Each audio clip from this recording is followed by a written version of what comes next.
শুনলে অবাক হবেন, জাহান্নামীরা অনেক লম্বা এবং যন্ত্রণাদায়ক শাস্তি ভোগ করার পর আল্লাহর কাছে 4টি জিনিস চাইবে, কিন্তু একটিও পূরণ হবে না। প্রথম আবদার, তারা বলবে, হে আল্লাহ, আমাদের এখান থেকে বের করে দিন, আমরা আর গুনাহ করব না। আল্লাহ পরিষ্কারভাবে বলে দেবেন, চুপ, আমার সাথে কথা বলো না।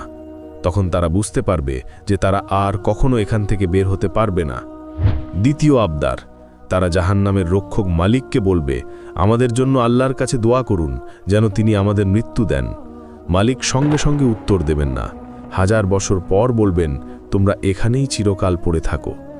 তৃতীয় আবদার, তারা শাস্তিদাতা ফেরেশতাদের বলবে, অন্তত একদিনের জন্য আমাদের শাস্তি হালকা করে দিন। ফেরেশতারা বলবেন, তোমাদের কাছে কি স্পষ্ট পথ নির্দেশ নিয়ে রাসূলেরা আসেননি? তারা বলবে, হ্যাঁ। ফেরেশতারা তখন বলবেন, তাহলে এখন নিজেরাই প্রার্থনা করো। চতুর্থ আবদার, তারা